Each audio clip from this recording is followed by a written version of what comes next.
Mr. Klett, and thank you so much for joining me today. It's a real honor having you on the podcast, and I'm really excited to have the conversation with you today. Well, thank you, Annetta. Nice to be here. Okay, amazing. I was thinking that maybe to set the stage, we can tell everyone who you are and a little bit background on yourself, and then we can dive into more details a little bit later. Okay. Yeah, my name is Duncan Klett. For my many sins, I was one of the founders of what the company is, or the company that's now called Kinaxis. We started in 1984. There were three of us, Mike Cahy, John Peacock, and myself. And we started a company to help material planners manage their supply more interactively than was possible in 1984. And since then, the company's evolved, and now there's about 2,500 people working here, and we help some of the biggest and most successful companies in the world manage their supply chains.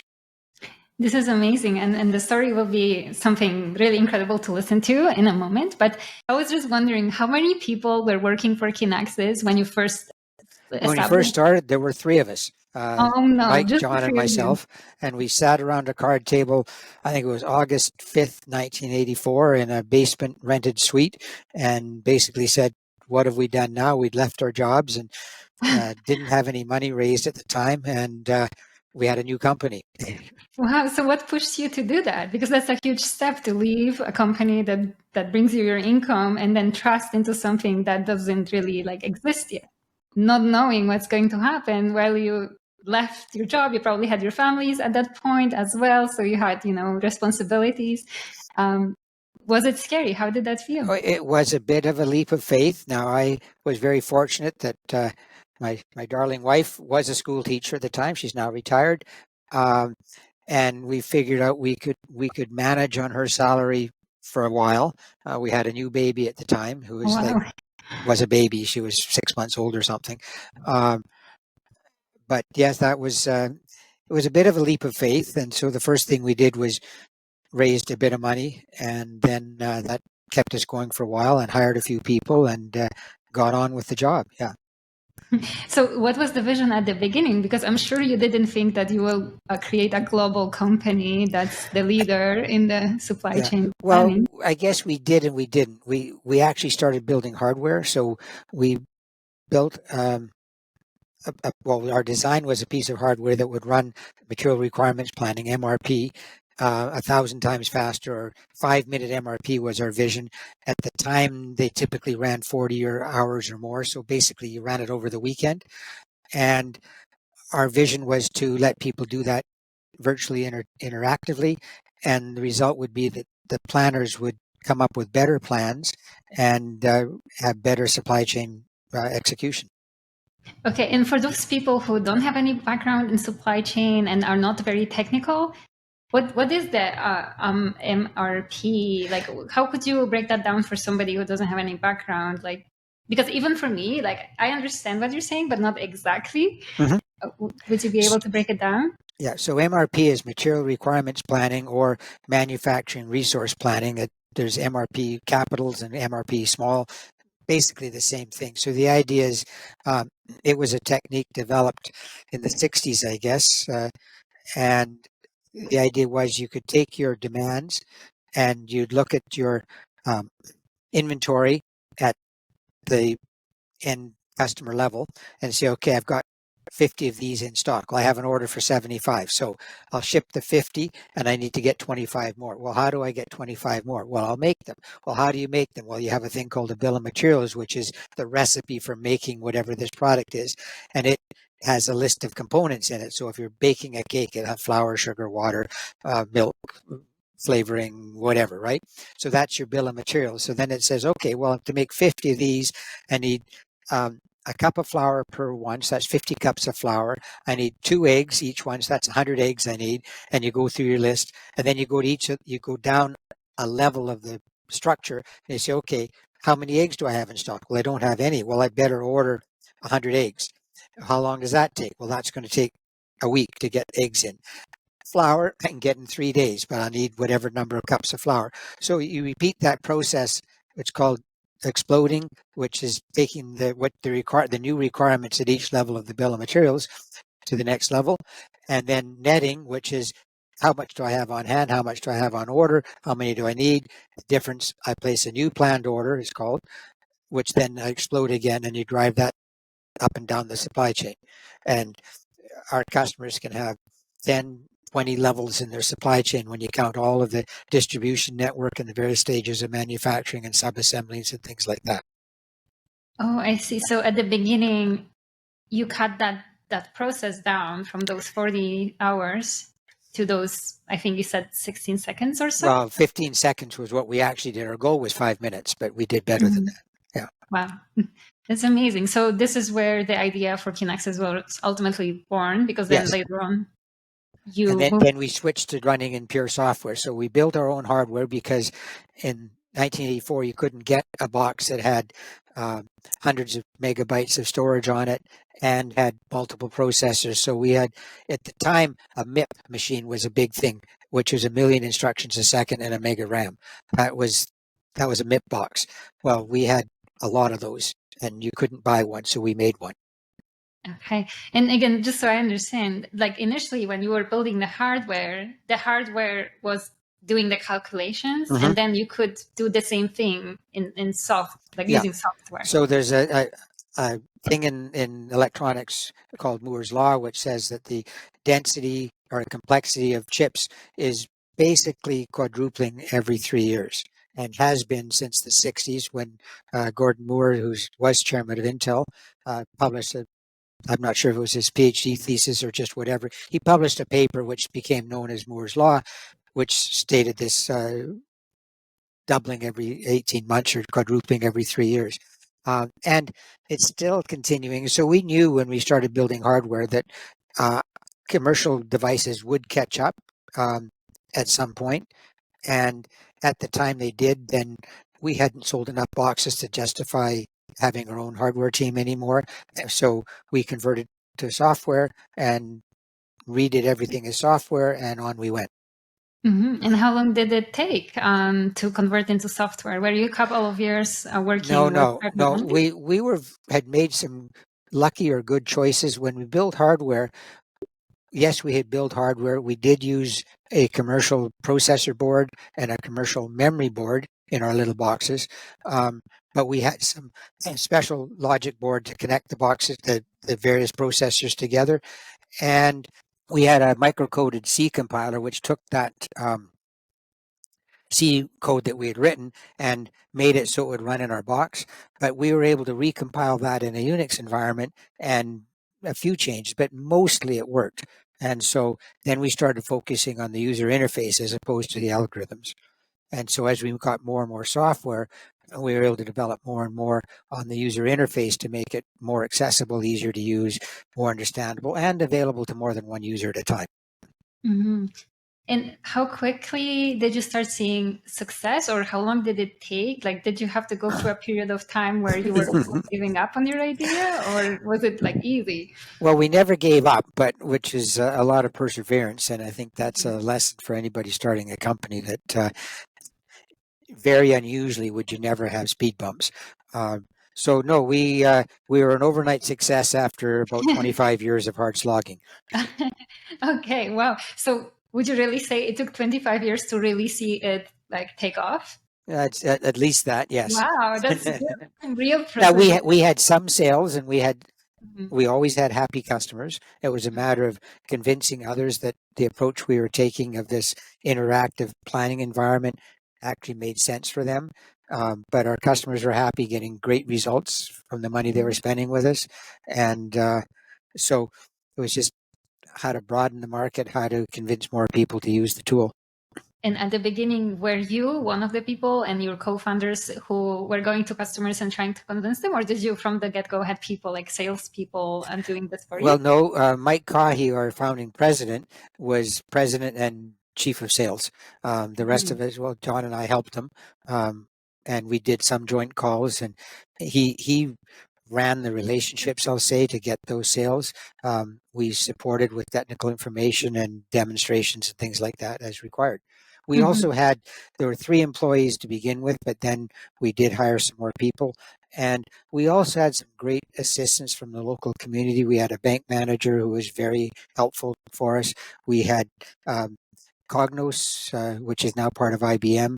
The people there let us use their environment, their computing environment, evenings and weekends to test out our hardware for a little while. And one of their leaders was on our board. So, no, we had community support, and we had community investors as well that helped us.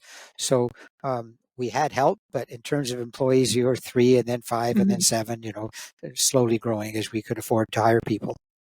And would you say it's true that you would have to knock on, let's say, they always say like 100 doors for one yes? Was it hard at the beginning to convince people? Oh, yes. Very, very difficult to get in and convince somebody that our approach would work and we could demonstrate things at times and that it would provide value. One of our early customers was Northern Telecom, and actually our first customer was Northern Telecom. It turns out the last of the pieces of hardware that we decommissioned was the same plant outside of Toronto, the Northern Telecom plant, when they sold that to a outsourcing contract manufacturing company and actually shut that factory down. And that was the last of our boxes to be decommissioned. But that sounds like a big name, right? Like Northern Telecom, that's a first client and the first big name, would you say? Yes. Well, we went after big name companies because the box was not inexpensive. It was $600,000 or $700,000 US dollars per box. And really, I can't prove this, but my feeling is it was probably the world's most expensive personal computer because only one person could use it at a time. And you actually sat in front of the terminal on the box and gave it instruction, told it what you wanted to do, got your results, and then if somebody else wanted to use it, you'd get up and move, and somebody else would sit there. When we went to software, we were able, at that point, Ethernet was becoming available. So at that point, we were able to have multiple users still using it one at a time. And then in 95, 96, we moved to Windows and we redid our entire software base. At that point, it became multi-user, multi-version, accessible from anywhere. Wow, that's amazing. And do you remember still those early big clients other than the first one when you converted to software, that when you heard the name, you were like, wow, I can't believe this is my customer? Oh, yes. Oh, yes. Yeah. And another one of our early customers who's still a customer, Nortel is not a customer because they no longer exist as a company. One of our other early customers was Sikorsky Helicopters, and they drove us. When we went to software, they actually drove us to go to 64-bit boxes because their database was huge and wouldn't fit in at the time 32-bit boxes. And so, we went to 64-bit boxes to support Sikorsky and continue to grow. Now our memory footprint, I think our limit is 16 terabytes, which is a lot more than 100 megabytes in the hardware. Yeah, definitely. But I from what I see at the company, there are big names popping in all the time. So I think as you go through your day, you kind of see all your customers all around you. So how does that feel for you now after those 40 Well, plus years? we do help some of the best known and best run companies in the world manage their supply chains, which is, feels good to be involved in helping people and making the companies work better and making life better for the planners that are using it because they get time back. They can do a better job in less time, which makes them get more satisfaction from their job as well. Could you explain for people, again, who don't have any background in it, what does Maestro do exactly and how is it different from what's maybe like a company that doesn't have any solution like that? So the first level supply planning or supply chain planning would be Excel, and you put in whatever data you want in Excel. And of course, one person has their Excel model. If they want to share information with somebody else, they'll either share the XLS file or they will dump out something as a PDF and email and messages back and forth and things like that. The next level up is they will buy an ERP, enterprise resource planning system like SAP or something like that. And that includes the MRP function and distribution planning and things like that. Each of those runs as a silo on its own. So I run materials planning, I run supply planning, I run production planning, I run distribution planning, I run demand forecasting. All of these things take time, and they all add time. So a typical process is what's called sales and operations planning, where you look usually on a monthly basis and you say, what do I think my customers are going to want to buy from me in the next month or two? What's my supply? How do I line these up? How do I make sure I'm profitable and things like that? Many times that monthly S&OP cycle takes 6 weeks to complete, which means you're starting the next cycle before the previous one is even finished, which doesn't work very well. So we can make sales and operations planning basically interactive. They still run probably on a monthly cycle, but now the whole process is maybe a week, including people making decisions, and you can run it almost instantaneously if there's a crisis comes up and you need to react quickly. Let me see. There was more to the question. No, I think that was the question. I just wanted to explain it to people who don't have any background, like what it is, and to people who are in companies that may need that software. How would that make their lives easier? Yeah. So the traditional way, if you think of doing that in Excel, you've got many spreadsheets, very big, complicated spreadsheets, which probably have bugs in them, but you will never find. Mhm. And then emails and phone calls with your colleagues or your suppliers or your customers to coordinate. Like when's my car going to be delivered? When's my computer going to be delivered? When are my drugs going to be delivered? Those kinds of questions, we can help with that because we have all that data and we have all the pieces in one place. So we look at not just the materials, but we can look at the capacity, we can look at the distribution, we can look at the various locations, whether materials in a warehouse, in transit between sites, in a distribution center, in production, at a sub-assembly level, whatever. All that is in Maestro. And so we help orchestrate that whole network as opposed to trying to manage each piece individually on its own. Mm-hmm. Yeah, that's amazing. So would that fit within the vision that you had at the very beginning? Or would Yes. that surpass your vision? Well, it takes it further, but yes, our idea when we first started, our kind of amongst ourselves, we said our view is to put the planning back into MRP, material requirements planning, because mostly it was run as a batch job over the weekend, and people started executing on whatever the plan told them to do. There was no analysis, no what if, because it took too long to run and you couldn't do analysis of what would happen if I did this, what would happen if I did that. With 5 minutes or 15 seconds or whatever, now you can, look at results and say, oh, and multiple scenarios. So we support multiple scenarios. So you can have one set of data that looks like this, and it's actually not a complete copy of the data, but it looks like it is. Say, well, here's another copy. Well, what if I change this? What if I use this supplier instead of that supplier? What if my demand turns out to be this or that? What if this supply doesn't come on time? What if my yield is better or worse than I thought it was going to be? All those scenarios you can try in all these different scenarios, and you can get ahead of what might happen, so you have a pretty good idea what to do should something happen. So one of our customers, Procter & Gamble, has done a lot of analysis of what happens if a hurricane hits one of their locations in mostly Florida or southeast United States.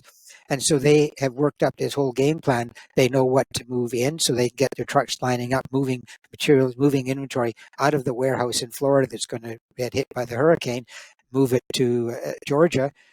And as soon as the hurricane's passed, move it back again. They know what to do. They know how to do that. They know where to stock up materials that they will need. So because there's a hurricane, I might need more diapers. So they will put more diapers in the warehouse in Georgia in preparation for when that truck goes back to its Florida warehouse. Wow, that sounds amazing. So after they actually have published a story where they knew a hurricane was coming. They did this analysis. They did the moving. They staged everything, and they did not have to restate earnings because they did not miss any sales because they were able to support it. Whereas their competition had to restate their earnings on Wall Street to say, well, we had a bad third quarter because of the hurricane. And of course, that has negative impacts on stock price and value of the company and things like that. Plus, customers were happy because they got their diapers, right?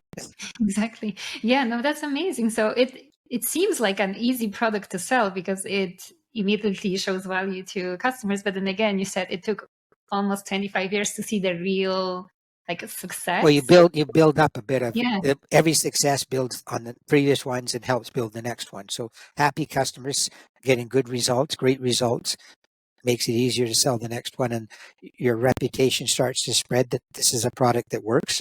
And that's probably our biggest asset is our customer base, happy customer base with product that works. That's hard to duplicate. Yes, and I guess Kinaxis is learning based on the customers that they're getting, and then trying to refine the product based on the feedback. Yeah. So every customer has its own uniqueness. I have a theory. It's probably not mine originally, but anyway, that every successful company is unique. There has to be something that's special about that company, or they would not be in existence. Somebody else would wipe them out. So every company is unique. Sometimes it's their product, sometimes it's their distribution network, sometimes it's their marketing, whatever. They are unique. So a product which is trying to help them manage their supply of materials and getting product to customers has to support whatever that uniqueness is. So like the pharmaceutical business, one of the uniqueness about most pharmaceutical or medical equipment companies is this thing called regulatory approval, where each country or each region that they sell to has a regulatory authority that says this drug or this equipment is approved. They don't know how long the approval is going to take. They don't know when it's going to happen. They don't know what the rules are going to be. In some countries, the same drug can have a shelf life of 2 months. In other countries, it can have a shelf life of 2 years. And it depends on the country, depends on the drug, depends on the test process, etc. So when they're managing their supply chain, they have to be aware of these rules.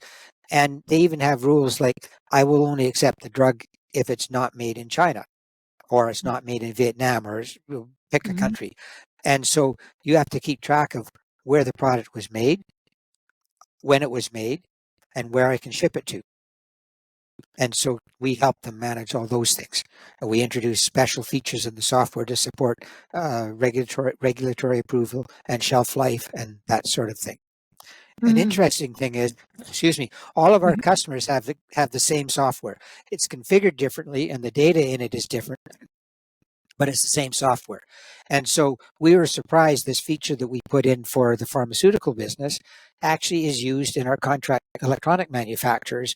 And when I asked, well, what do you use it for? Well, our adhesives have a shelf life. So we have to buy more glue because the glue that's on the shelf is running out. Or at the very least, I should use this batch of glue first because it's got the shortest shelf life. How many seashells can she sell? Anyway, it has the shorter shelf life, and so move that one first, right? But all this stuff gets used at different places, and even in the electronics business, the place of manufacture, there's a thing called qualification. So as a customer, I might only want chips that are made by TSMC or by the IBM foundry or whatever, or I don't want one that's made by TSMC for whatever reason. So again, tracking where the chip was made. So when I sell it to you, I make sure you get the one that you're able to use, even though they logically and physically they're identical. Yeah. No, I understand. That's amazing. It makes total sense. And I can see how the initial idea was building on itself into what it is. Yeah. So today. Customers say we need this, and we look at it and figure out we've been fortunate to hire some very smart, hardworking people. And we explain what the problems are, and they come up with innovative solutions that work. Yeah. That's amazing. What would your advice be to those entrepreneurs out there who may be going through the long 25 years right now and they don't see that, their product will be, or they don't believe that it will be as successful as it may be if they just keep going? Well, if you don't believe it's going to be successful, stop. I mean, that's the short answer. You've got to believe in the vision. Now, you might adapt the vision somewhat as you understand what the market really wants, but your vision is, we have a solution to this kind of problem, or we want to be in this kind of market. Figure out what the problem is you're solving. You might change that a little bit, but you think you have an answer that will provide value, and keep at it and keep digging until you figure it out, and keep adding as you're able to, keep adding great people who will help deliver on that vision and deliver customers that are happy with it. Mm-hmm. Yeah, I can see that. So unshaken belief is the foundation of any company. Yeah, and then just not giving up. So we've had some hard times, and we got through them. We had to make some decisions that were not comfortable. We're not. Well, I guess we made good decisions, but we weren't proud of the fact that we got into that place in the first place, and maybe we should have avoided that if we'd been a little smarter. But things happen. But stay at it and keep pressing, and hopefully you will succeed. Mm-hmm. But were there any times when you were on the verge of thinking, "Oh, just let's leave this and move to something else," or that never occurred to you, even though? No, I'd say that in my case, for sure, it never occurred to me that we would stop doing what we were trying to do. We believed that we were onto something that would add value, and so we kept at it. We did do the equivalence of a bankruptcy once, which was very hard.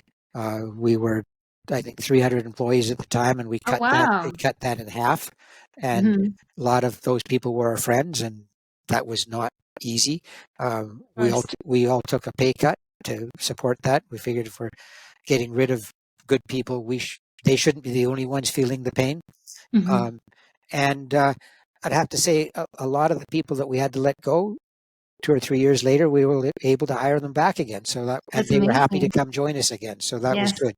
That's amazing. Wow. Yeah. So this is like, I didn't even hear about that. So this even more so shows us that successful people don't give up, even if something as hard as this happens. Because that must have been a massive hit for all of. Oh yeah, it was really. What happened is we thought we were going to get another round of financing, and at the very end they said no. I mean, they'd said yes all along for months, and kept stringing us along for a few months. And in anticipation of that money coming in, we started spending that money we didn't have. And then when the money didn't come in, we had no choice. We had to really cut back our spending. Yes, no, I understand. And how long ago was that? Was that like decades ago? Oh, yes, it was. Yes. I'm trying to remember how long ago that was. Early 2000s, maybe? Wow. Something like that. Maybe even before that. It was, it's in the record. It's a long time. It was a long time ago anyway. Yes. Yeah. No. I understand. Wow. So no, because like if it happened closer to when the company was already more established, it's kind of like easier to jump through that obstacle. But like if it happens at the beginning, many people would just give up, and you all. Well, I don't know that it's easier. I think a cutback of that significance is never easy, regardless what state you're in. No, because it's more people affected. It's hard. Whatever it's hard. Yeah. But keep it just saying we still believe in the vision, and to keep going on it. That's what matters. And convincing people that are working with you that they also share that vision and share that belief, and then you pull together and you get through it. Yes. And I think we discussed this once, like your vision for like employing new people at your company. I think there is some level of, like you mentioned, the shared vision where you kind of want to have similar people around you who believe in the company and who believe in themselves, believe in doing a great job for the company. Is it hard to hire with that lens in mind? Well, hiring is one of the most significant things a company can do, is choosing the people to hire. We, from the very beginning, wanted people that were very bright, worked hard, and would get along well. We had a little different way of saying it, but that was what it amounts to. And I think, frankly, the three of us who started the company, at this point, probably I wouldn't hire myself because I'm not the rate of everybody else. I'm a little old too, but that's a different matter. But no, not smart enough, not connected enough. I have the passion. I don't agree. I get along with people, but to being the very best in your field, bringing specific new skills to the company, probably wouldn't make the cut. So, but that says a lot for the people we're hiring now, and you who are recent hire, that says a lot. No, So no, no. I congratulations to totally you, don't Anna. agree with what you just said because you built this company. It would not exist without you. So you're just being humble right now. But like, it's all you that we are here. That I'm hired Yeah, here. yeah. It's all you. So thank you. Yeah. And how many countries do you know even how many countries you operate with in right now? Because I'm there's so not many. sure. I think we might have customers, or we might have users from 50 countries, maybe. Oh my We gosh, don't that's a have lot. installations. Well, a lot of the installations now are in the cloud, but the Mhm. company's headquarters are not that many countries, but then they have operations around the world. And so we pick up a lot of countries because they have operations in different parts of the world. Yes, yeah. I But we see. are we are a global company, and Yes. that has its pros and cons. One of the cons is you get to work 24 hours a day, 7 days a week, because you're talking to people in all the different parts of Mhm. the world. And when you're traveling, especially if you're traveling, well, I'm in Ottawa now, so 12 hours away in time zones is Japan or thereabouts. So when I'm visiting Japan and talking to the people back home, you get to work all night because you're talking to the people at home, and then you get to go to the meetings in Japan all day. It makes a long day.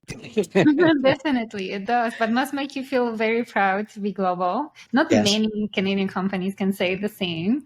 Mhm. And what made you guys establish your headquarters in Ottawa? Is it just because you all lived in Ottawa It's at the where we time? happen to live. That's right. Yeah.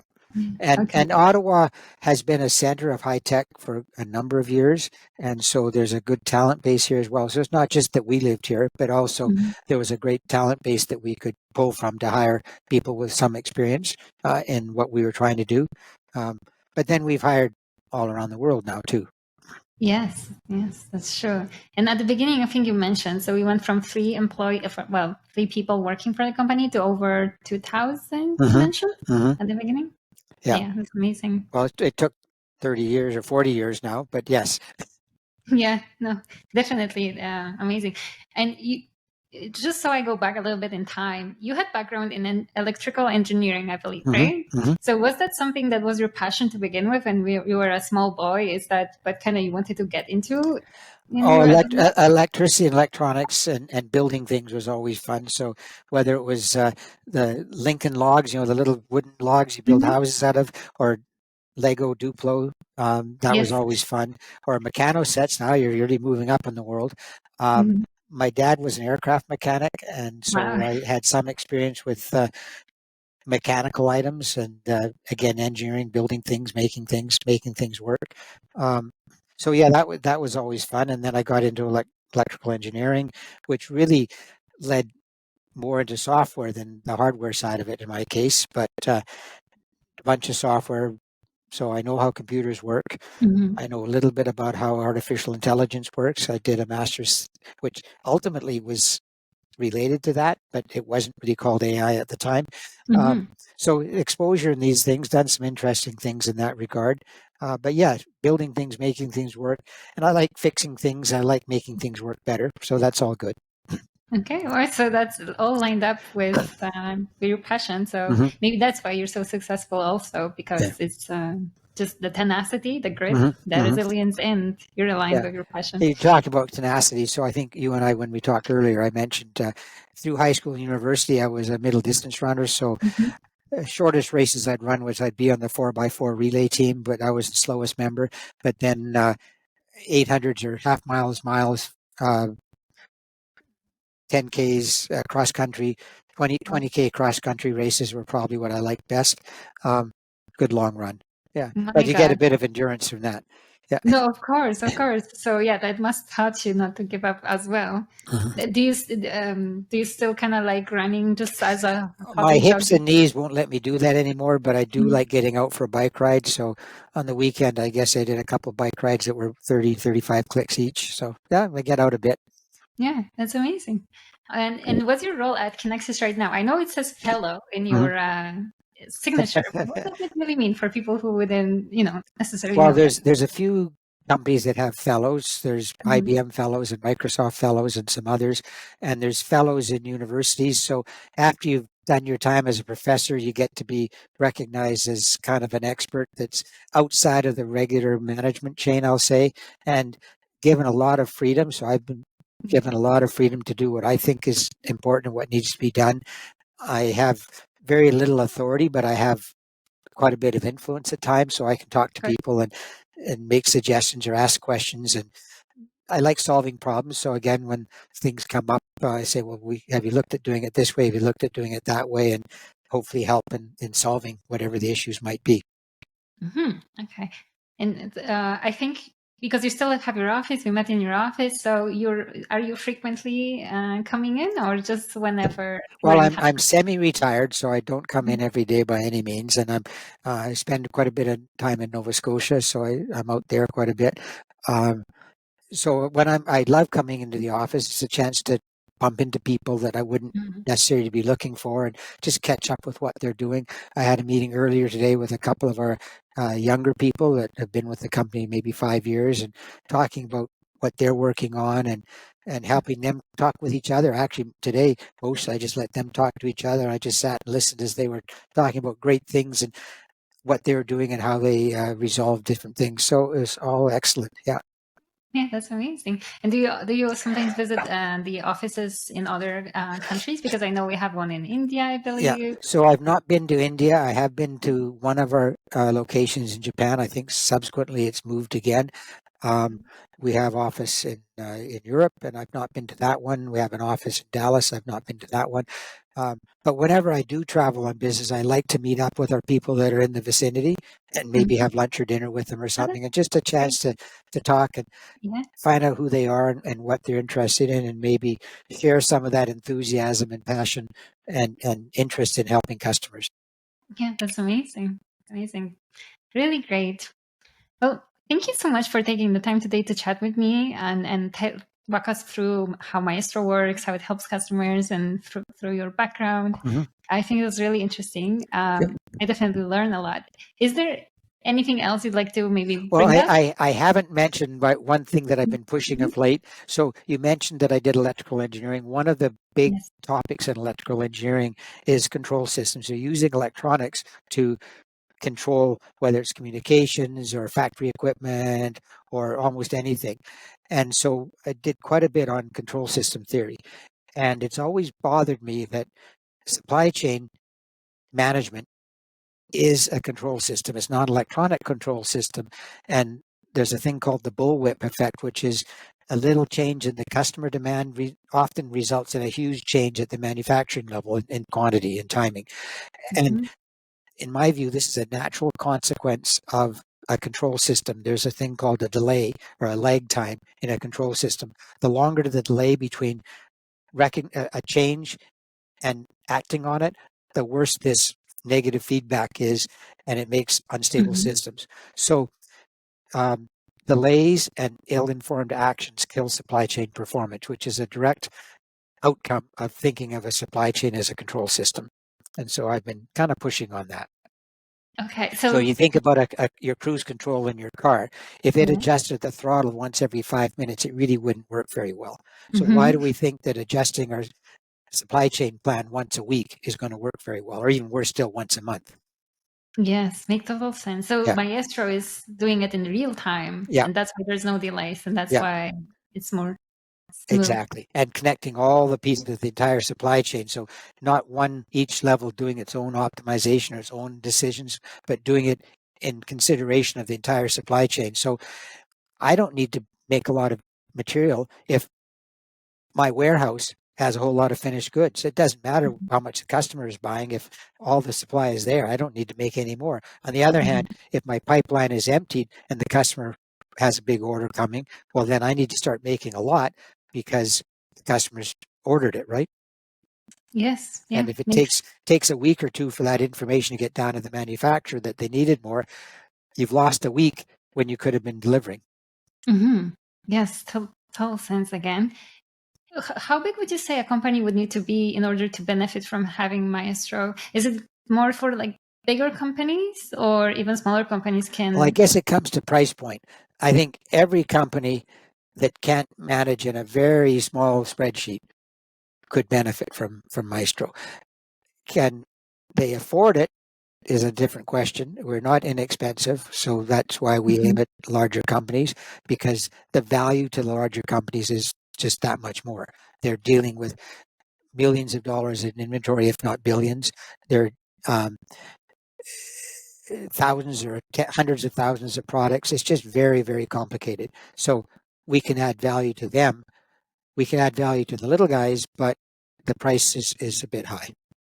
Yes, I understand. And I'm sure our salespeople would explain that to smaller companies and let them know if there's an ROI. Yeah. And they tend to, one of the biggest challenges in selling is knowing who to sell to and knowing who not to sell to. And so if you get approached by somebody that it just doesn't look like it's going to work, you don't want to spend a lot of time talking with them when you should be talking to the account that is going to buy.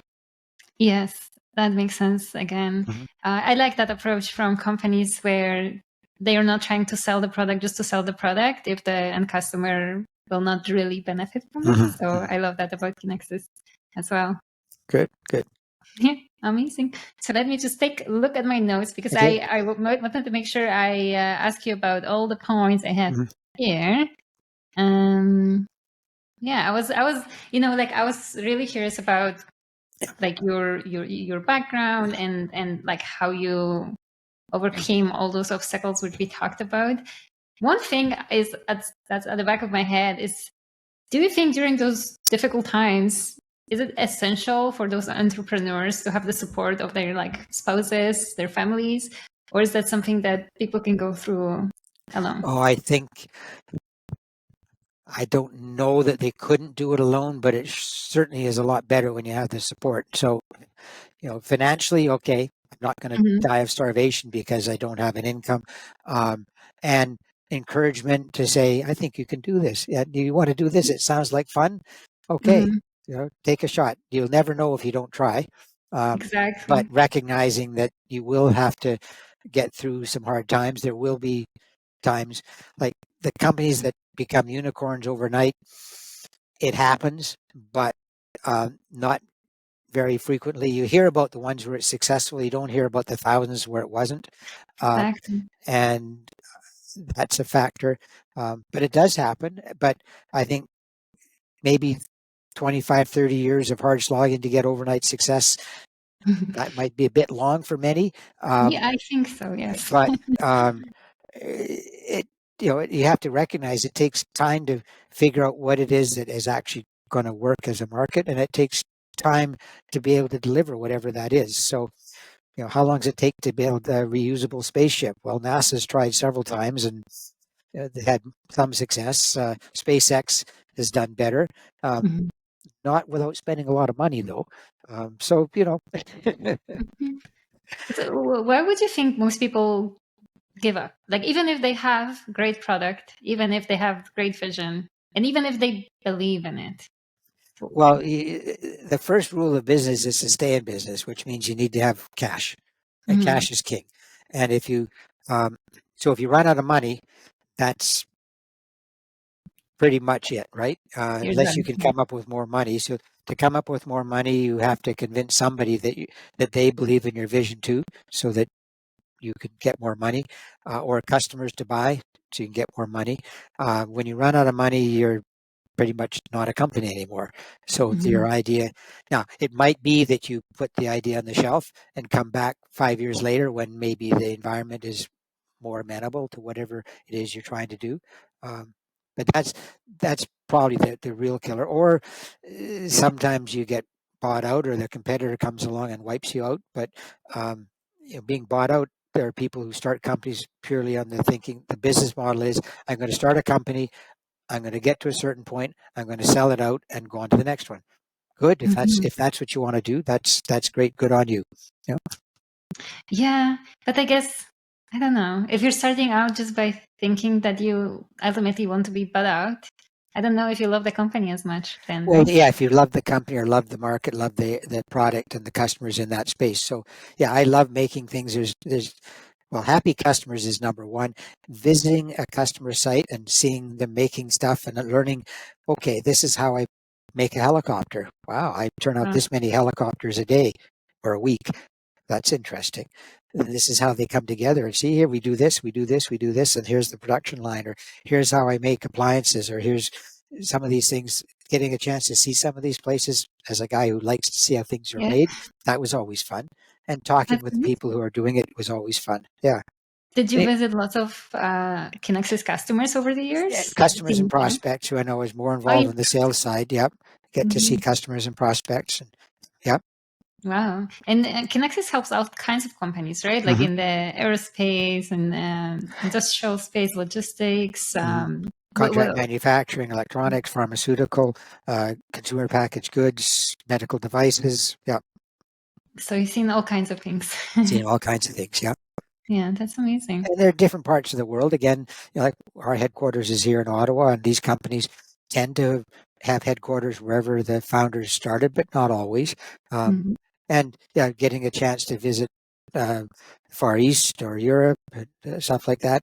It's great fun to get out to these places. Getting there, 18 hours in an airplane is not necessarily my idea of a good time. Yeah.